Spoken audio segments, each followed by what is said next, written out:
Hello, and welcome to another episode of CJ's Corner. I am CJ, and today we are going to go over some fun, interesting facts that will help you create a story that you can use with your family, in business situations, and in any kind of community get together or volunteer group that you participate in. So, let's get started.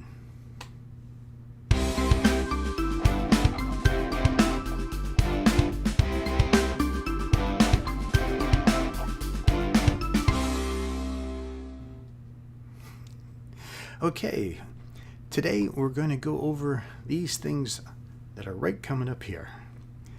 We're going to talk about every story has a beginning, a middle, and an end, but I'm going to do more than just say that there's a beginning, middle, and end to it. I'm going to actually explain to you some of the key elements that you have to have in a story for it to work. So first of all, in the beginning, there has to be what's called the inciting incident. Now, that is the one single thing that gets the action plot of your story moving. You know, we all know that your beginning of your story has to kind of include the mood and the setting and the genre, things of that nature. But what you also have to have is something that gets the story going, that piques the person's interest so they know exactly what it is that they're cheering for through to the end of the film, or the conversation, or the business presentation. That's right. This works in business presentations as well. Now, once you have the inciting incident, you have to develop your main character. Now, keep in mind, in a business setting, the main character might be your audience, or it might be the team of people that you're trying to train in a certain area. Whatever it might be, you have a main character. If it's a customer, they are the hero of their own story, and you need to make sure the story develops in a way where they can take charge of their life. Because whatever you suggest in the process, especially if you're trying to help them understand how your tools will help them, those things will come about as they choose to step up and be their own hero. But enough of the hero talk. Let's get to the structure a little bit better. Once you've spelled out the inciting incident, the rest of the time in the beginning of the story, you have to paint a picture as far as what normal life looks like. So if it's for your customer, what does their normal life look like? What does it come across as from the standpoint of their customer, or from the standpoint of their competitor? We just need to see and understand and feel the emotional draw of your story touching on what is their normal life. Now, this beginning aspect with the normal life, we call that the thesis world. You know, when you're trying to get a person to follow a certain path to make a decision, whether you're a pastor trying to get someone to make a moral decision, or you're a school teacher trying to get a child to understand how mathematics will benefit them, whatever kind of story you need to be telling, we have to understand what the common world is for them, and we call that their thesis world. Next, we hit the turning point, and this is just a point in the story where it launches them into the middle of the story. That's all it is. It turns them from the beginning to the middle. Now, certainly there's a lot more involved with that, but I'll go into those things at another time, because what we want to do is help you to understand how to use that in a bigger manner to really grab and focus the audience onto the points you're going to be making. But for now, you just need to know there has to be something that happens to get them from the beginning into the middle of the story. Okay, the middle. The middle is where stories die. Unless you have lots of conflict and lots of consequences. I call those obstacles.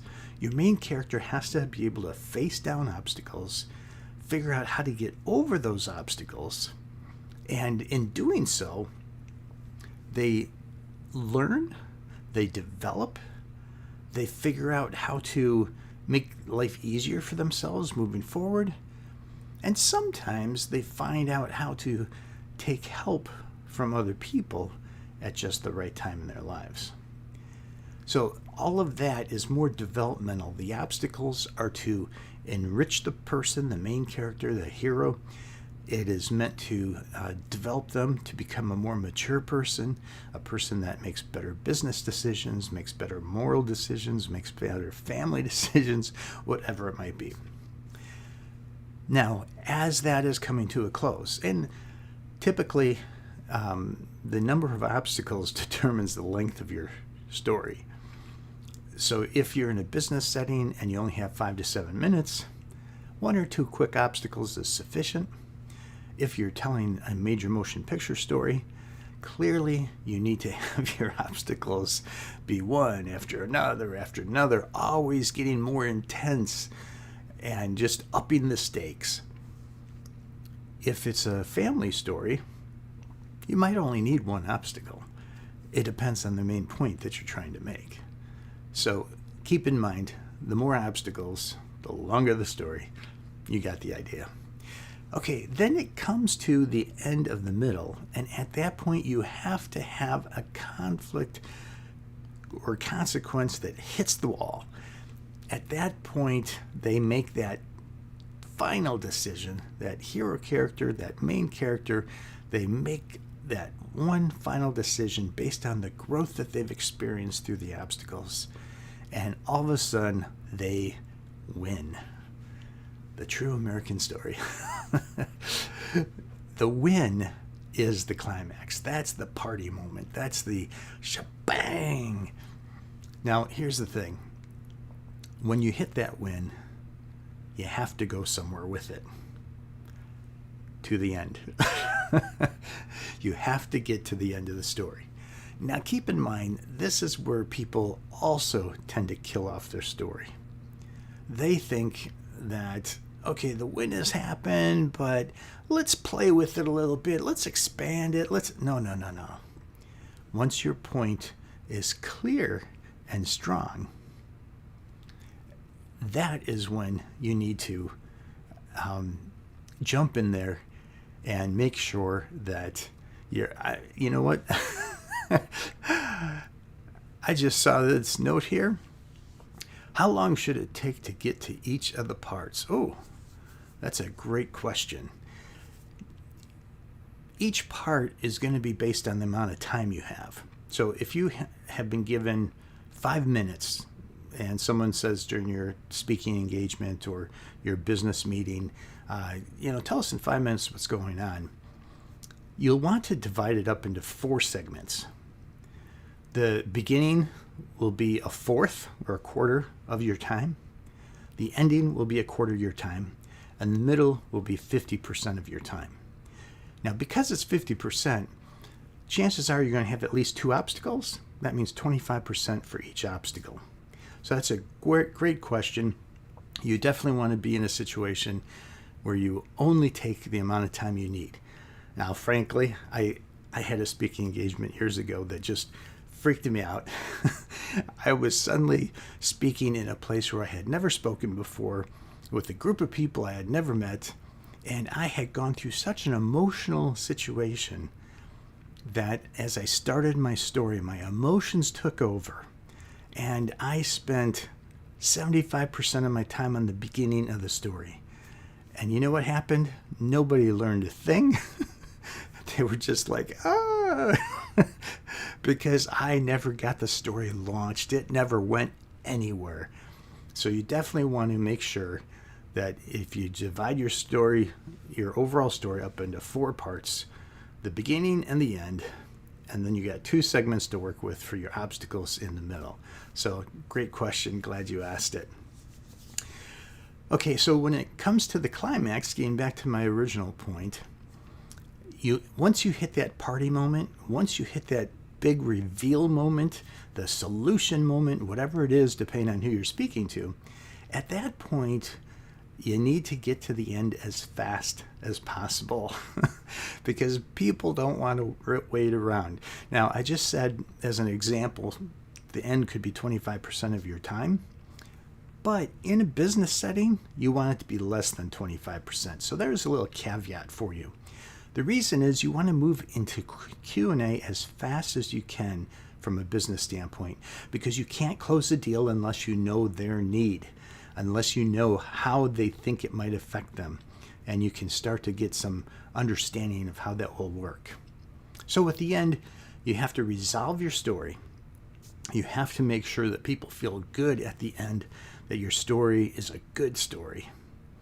And then you have to just very, very quickly make sure they understand the benefit of it, or if you're a preacher with the church, maybe the moral implications, or if you're a dad with your family, maybe it's an inspirational moment and they need to understand how to carry forth the family heritage, whatever it might be. It doesn't matter. You want to get through those things as quickly as possible. If you're going to be doing a story where you're trying to get your kids excited to prepare properly for vacation time, for instance, you want to do it in a way where the ending is almost assignment oriented. In other words, you want to give them a challenge. So not only can you give a benefit, but you can immediately turn around and challenge them to take action to make that happen for themselves, that they can receive the same benefit based on your story if they take action now. In a sales situation, same thing. If you're doing a business talk, you got to ask for the sale, but you can't necessarily do it properly without knowing the audience's full needs. But you can do it from the standpoint of next steps. So challenge them to take the next step, whatever that might be for you. And in doing so, you will lock in their mind that benefit factor with what they need to do next to move toward that benefit. The moment they say yes to moving toward that benefit, you got an 80% chance of closing your deal. It's that simple, believe it or not. The key is, the reason it's only 80%, we don't know yet, until you interact more with them, we don't know yet if what your solution is a true benefit for them. They just can see the overall benefit because you've shared the story. So there you have it. You have a beginning, you have a middle, and you have an end. You can divide it up into the 4 parts. And the key, again, is to make sure you just keep the story moving, keep it fresh, keep it fun, keep it exciting, inspirational, motivational, whatever it takes. Make sure your passion comes through. And in doing so, you'll find out that you are successful and your story will stick with the people for a long time. And hey there, there's a good point made. Thank you for saying so. I appreciate it. Win, how are you doing today? Glad you're able to come on board here. Oh, look at this. We have a whole clan of people deciding to say hello. Perfect timing, because I just finished the overall outline as far as how things are working. And now I wanted to take a moment to go over the structure using the story of the 3 bears. That's right, the 3 bears. So next time you need to tell a story, you can just fall back on the 3 bears because you already know that story. So the story typically starts out where in the meadows, just alongside of the forest, was a house where 3 bears lived. Now, at this point, I'm just giving a background in the story, giving you the setting, and maybe the tone of voice and things like that. You can understand where the story's headed. And the little bear, the baby bear, look at that. You said baby bear right there and then. And the baby bear glanced out the window and saw butterflies. That's right, the butterflies were just going all over the place, but it wasn't 4 or 5 butterflies. It was hundreds of butterflies. And the baby bear was like ecstatic, wanting to go out and chase after the butterflies in the meadow. Oh, what fun. Just absolutely fun timed out there. So he ran downstairs, said, "Mom, Dad, I want to go outside. Can I please go out and chase the butterflies?" "Well, son, the old father bear said, let's hold on just for a moment. Let's have us at least fill our bowls with some porridge, and it can cool while we're out playing." So Baby Bear was like, "Yes, okay." And the father poured the porridge into each of the bowls, and then the three of them went out into the meadows. Okay, so the inciting incident was the baby bear looking out the window and seeing the butterflies. He wanted to chase the butterflies. That started the story moving. It wasn't until he saw the butterflies that the story got moving. So when you're talking in a business setting, you need some kind of butterflies. Maybe it's the competition has released a new version of XYZ and you have to do something about it. It can be anything. It just has to get the story moving. And then the turning point was the dad agreeing to have the family go out and chase butterflies, and they left the building. Now at that point, you are into the second part of the story, the middle of the story. So, guess what happens during the middle of the story? Goldilocks shows up. So Goldilocks comes into the house, and she sees the porridge, and she thinks, "Oh, this is going to be something. I'm going to check out the stuff, and this is going to be a good time." Now, believe it or not, I don't remember the exact order of the story, but it almost doesn't matter because you can kind of make it up on the fly if you need to, as long as you know the main point that you're trying to tell with your story, especially in a business situation. Because many times people will ask you a question you're not ready for, but you know your materials well enough, you can grab onto something. But in this case, we know that she tries out the chairs, she tries out the porridge, and she tries out the beds. So we have those three things, and there's going to be obstacles with each one. So let's get into it. She spots the porridge, and she's like, "Oh, I am so hungry. Let me try this chair." And she sits on the one chair, and it's just too big and hard. And the other one is just, a little bit too worn, and her bottom's slipping off of it, or whatever you want the story to be. But she finds the baby chair, and it's perfect for her. And she grabs the one bowl that looks really big and yummy, and she takes it by, "Oh, it's too hot. And the middle one is like, this one's too cold." And finds the little one, and, "Oh, this is just right." And after eating all the porridge, she's like, "Oh, I could really do with a nice snooze." So she heads upstairs, and she notices 3 beds. And the one she hops into, and it's like, clumpy and bumpy. And, she goes into the next one, and it's really, really soft, but too soft. Her back had no support. And she finds the 3rd bed, and it's just right, and she falls asleep. Now, at that point, we're ready to shift into the ending of the story. But it's like, what is the climax, you say? Shouldn't we have climaxed from the middle of the story? Good question. So in this case, you have to make sure you know if the story is about the baby bear or if the story is about Goldilocks. Because it's called Goldilocks and the 3 Bears, so you think the story is about Goldilocks.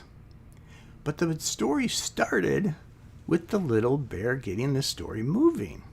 So is the story really about Goldilocks? Now, believe it or not, this is the hardest thing for people to figure out, is what is my story really about? Who is the main character? If it's your customer, you need to think about the customer, and the climax would be for the customer. Okay, so we're actually not really at the end of the middle. When she takes her nap, we're now at what's called the midpoint. And I didn't put that on my chart here because it gets a little complicated. We'll talk about that on another day. But at the midpoint, we're going to bring the bears back home. And they're going to come in and they're going to realize, oh my goodness, someone's been sitting in my chair. Someone has been doing things that they shouldn't be doing. My chair's all messed up. Mine's broken. And oh, look, here's our porridge bowls. They're all empty. Well, not all empty. The one is empty. The others were clearly tasted, though, right? Then they decide to go upstairs. And the one bed is all messed up. The other bed is all messed. And then all of a sudden they get to the final bed. And there's Goldilocks. Ah, there's a human in our house. At this point, you have to customize, I'll say, your story based on who your audience is. This is when you're going to get to the ending. The climax is them being shocked little baby bears like, someone was in my bed too, and they're still there. Ta-da! Tension, climax. It's the biggest moment. So what's going to happen? It depends on how you read the story or which version of the story you've read. But the key here is to relate it to your situation, to your customers, to your community group or your church or wherever you're speaking. You want to relate something back to the point that you're trying to make. Win, good point there. You never thought of who is the main character. You're all familiar with really good movies. You know from the beginning all the way through the end who the main character is. But in a lot of B movies, sometimes you can't figure it out. I've actually watched movies where in the first half of the movie, the main character was different than the character in the second half of the movie. And it's really hard to follow. So even though the title told us it was about Goldilocks, the version that I've read makes it very clear it's all about the baby bear. So you do have to make sure you do understand that. Now, getting back to the end, the resolution is, what are you going to do with the three bears? The little bear is the one that's got to learn the lesson. He's the one that has to realize that something has changed or is different. And you can always tell who the main character is by the changes that they go through. If the main character does not change, if your customer does not find a win after going through obstacles, there is no story. You cannot have a story without having an ending. This person says, I love the concept. There are 4 characters, many points of view and possibilities. This changes everything. And it does. It does. Win. Thank you for that comment. You have to really know what your end result is for your customer. If you don't know it, you can't bring the story to a proper ending. All you can do is end the fairy tale the way that you thought it was to end. But you really need to do it in a way where you feel great and your customer feels better. Or if you're a person that's trying to engage your family in some kind of a ritual or family outing, for instance. Years ago, with this being 4th of July weekend, I thought that this would be a good story to share with you. We decided to do a family project. We bought several sheets, a stack this thick, of cardboard. And I'm talking about sheets, 4-foot by 8-foot sheets of cardboard. And I said to my kids, we have one goal. Our goal is to build a boat that floats, and we're going to take it down to the lake in town, and we're going to compete in the boat regatta. Now, what an incredible goal. None of us were engineers. We didn't necessarily know how to build a boat. So we started talking about, how are we going to do this? Well, my son said, hey, how about if we do a pontoon boat? Because that way we won't have to worry about rocking and tipping over. We'll be safe. Okay, let's do a pontoon boat. Another person was saying, what if we decorate it?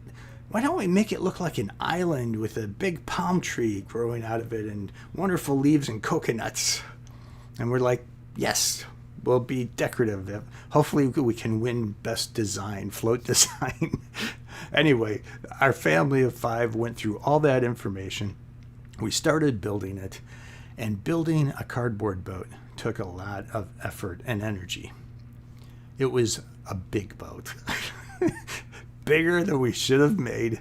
It was 8 foot by 8 foot, and it was about 3 feet deep.